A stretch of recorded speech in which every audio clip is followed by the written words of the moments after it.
Morning, everybody. It's your boy Al. It is Friday. Happy Friday. Um, been out a minute on this channel, focusing a little bit on my boxing content and my boxing channel. For all of you guys who watch, follow me for my boxing takes. Follow me on my new channel, H-Town Hitman Boxing. We'll be doing a video later in a week, preparing for the upcoming Spence Pacquiao fight. But I wanted to touch on something this morning that I was talking about with my wife, and we talk about this often. And it's another piece of evidence of what we jointly believe manifesting itself to be true. And it's concerning rapper DaBaby. Now, let me preface this by saying I am not a big fan of DaBaby. I didn't even know who he was till a few years back. We was on stage with the Giant Muscles on shirt on BET. But this is a rapper who got in trouble because of some comments he made about people with AIDS, about people who had HIV, doing certain activities in the parking lot. I mean, I'm sure you all have heard the statements he made. And swiftly, people have come to cancel him for what he said, for the statements he made. And basically, he's been kicked off tours. He's lost endorsements, which, and let me say this. I have my heart does not go out to him for losing endorsements and any of that, because this guy has been busy with the shenanigans for a while.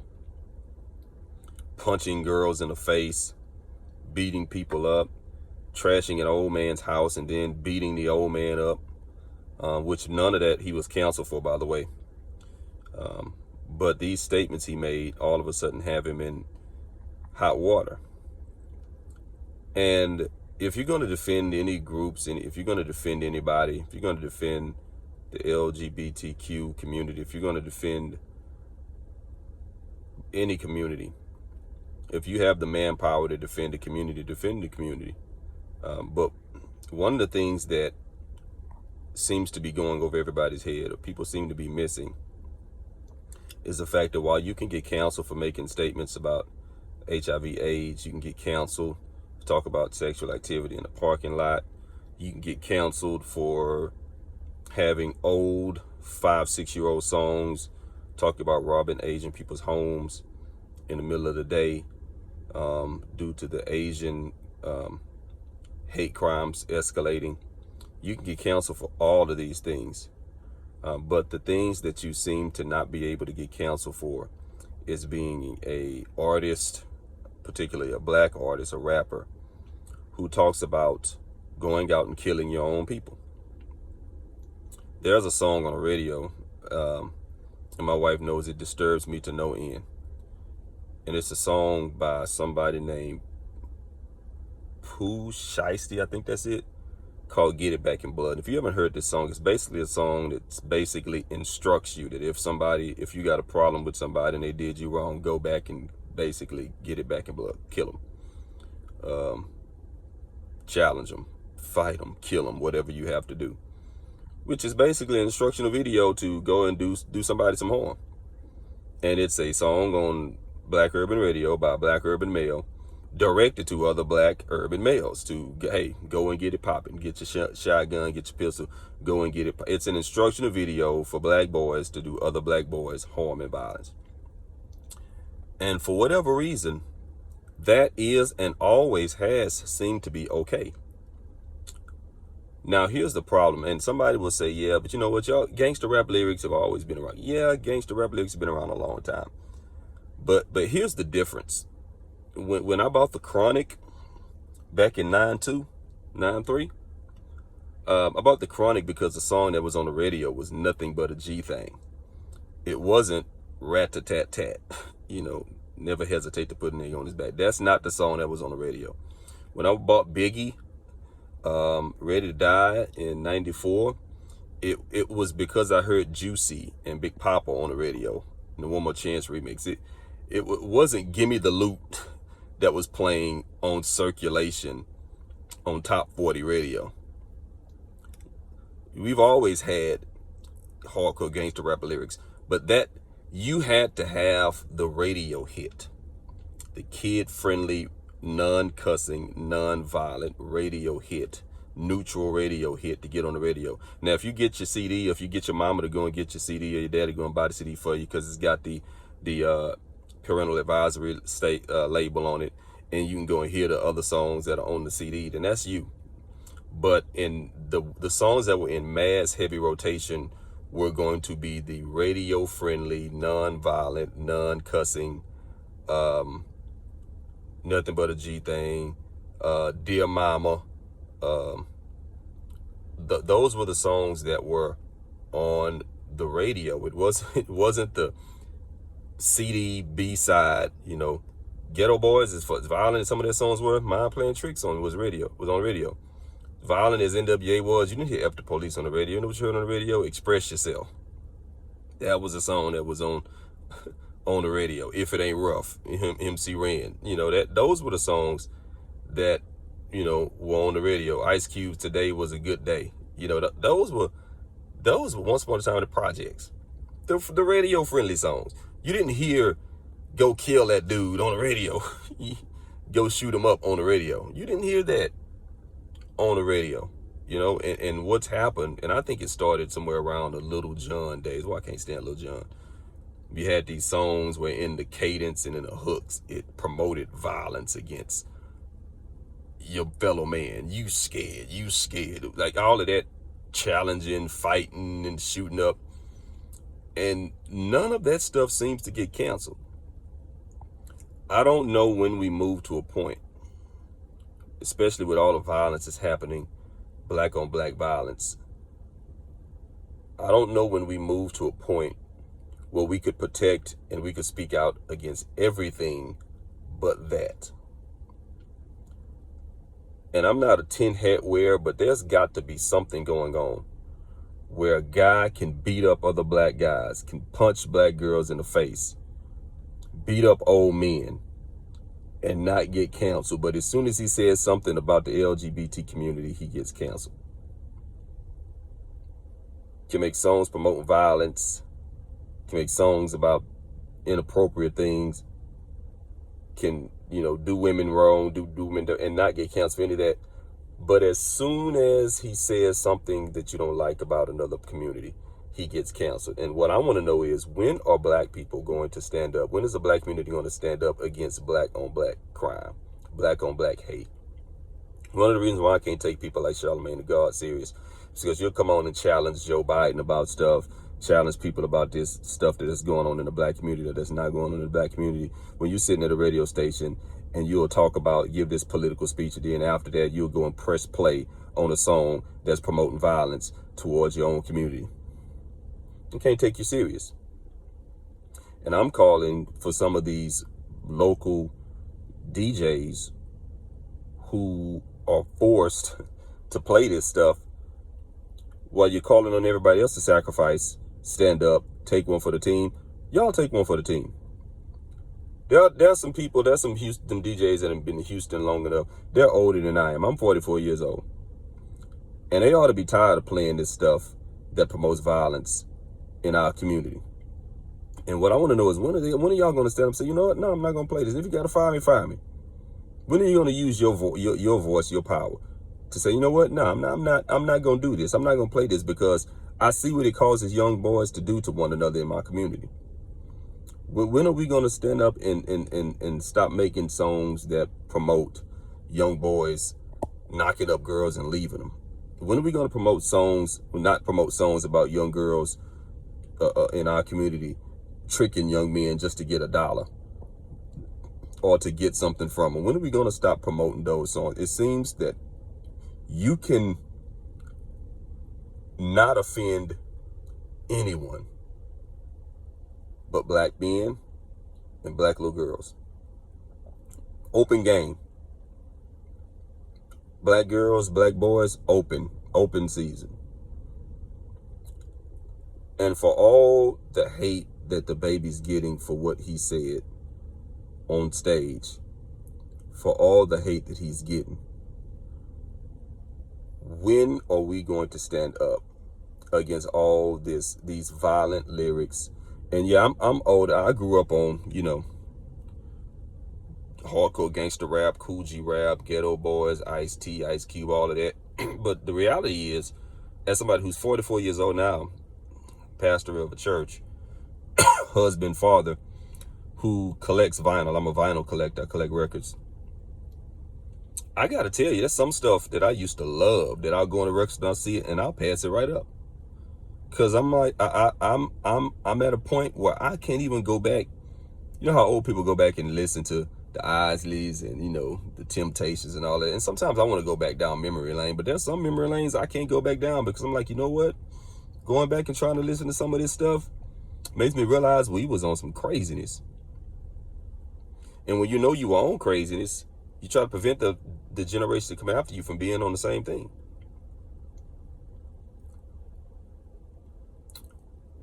And so me as a father of a young black boy,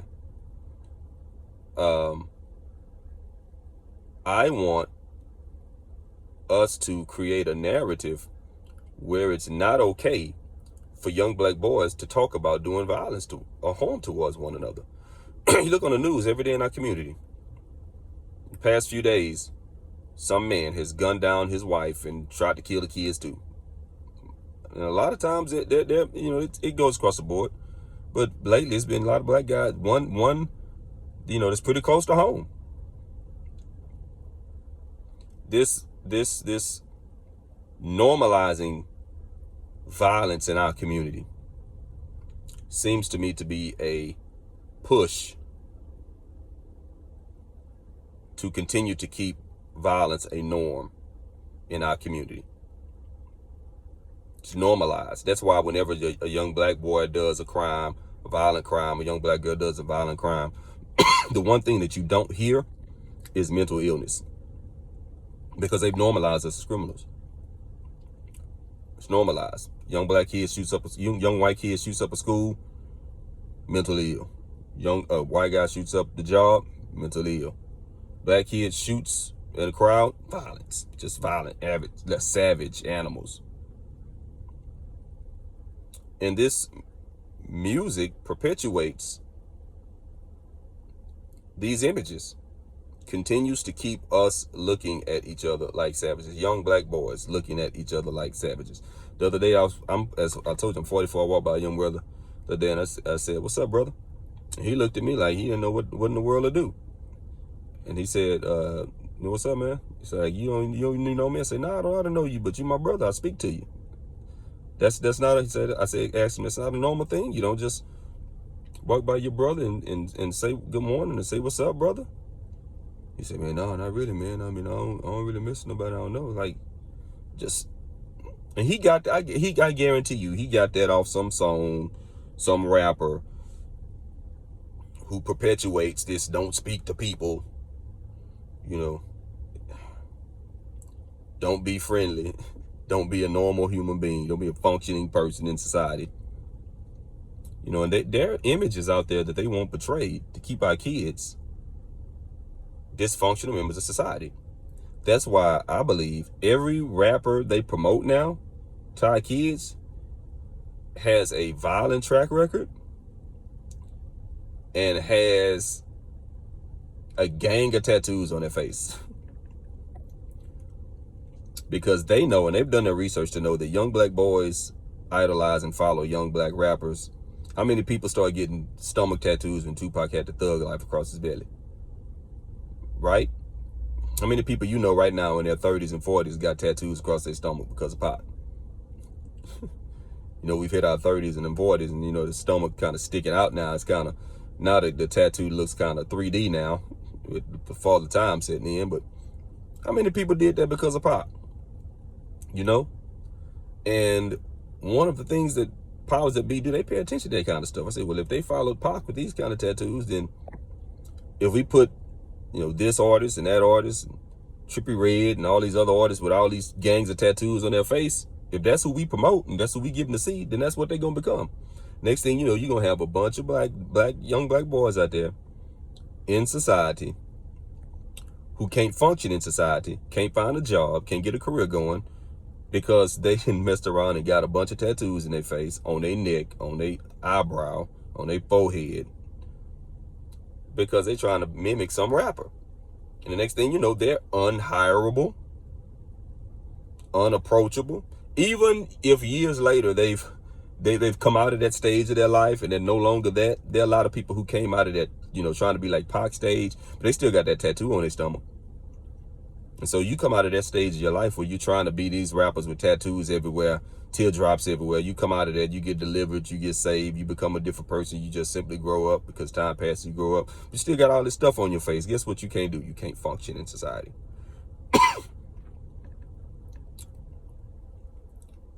And someone knows this and keeps pushing these people out there.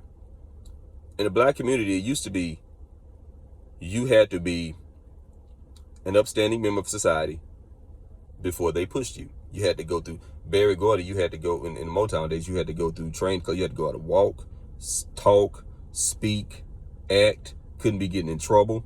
One of the reasons why Jackie Robinson was the first black baseball player to hit the majors is not because it was the best. There were 8, 9 people better than him. But Satchel Paige was a showboat, and Bob Gibson was a hothead. You'd have called him the N-word, he'd have ran up in stands and beat the crap out of everybody.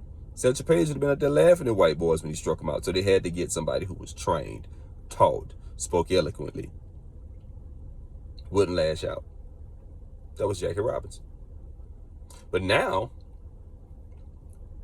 fast forward to 2021, and they're looking for people, they seem to be looking for people who are the complete opposite of that.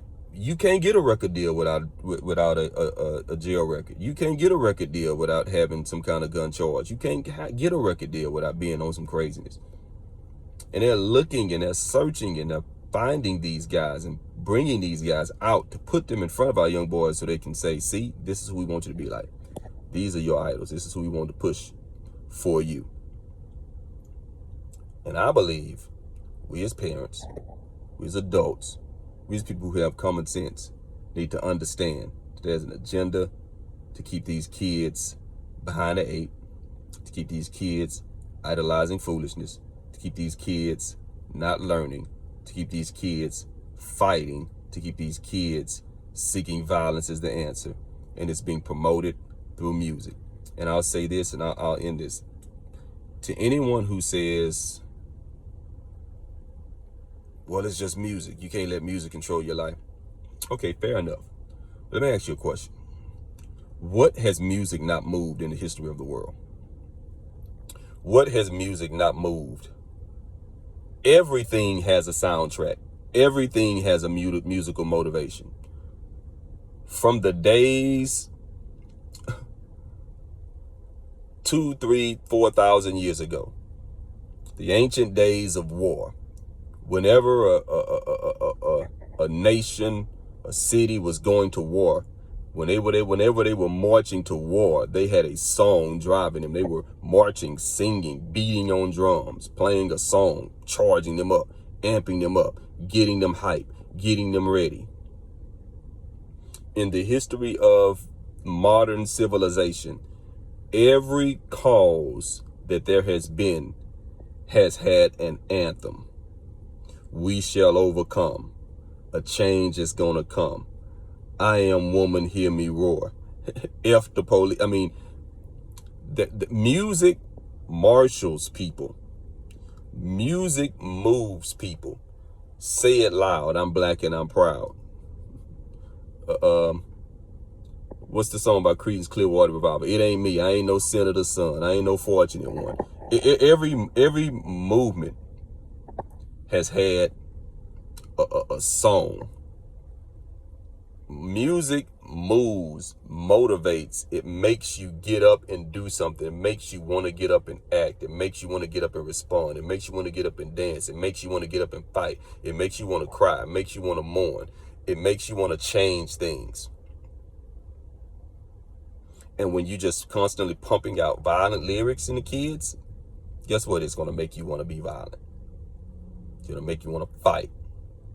I remember the song came out a few years ago, Nuck If You Buck. Whenever that song hit, people immediately start looking at each other stupid.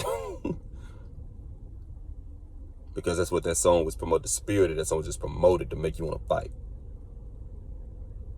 So what I believe is that we need to take a closer look in what needs to be canceled.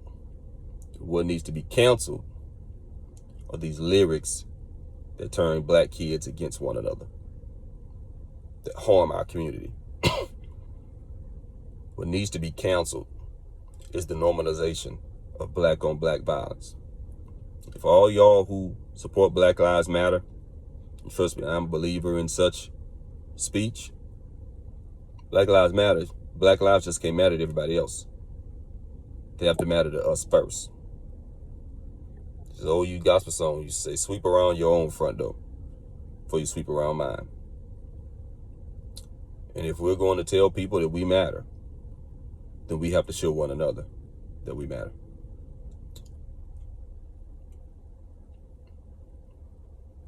We got to change things, y'all. It's your boy Al. Don't forget to click like. Don't forget to click subscribe. Be back on more consistently. Follow my boxing channel for an update for all my boxing fans. Follow my boxing channel for an update on the upcoming fights. There's going to be some big ones going down. So we're going to talk about those later on. Peace.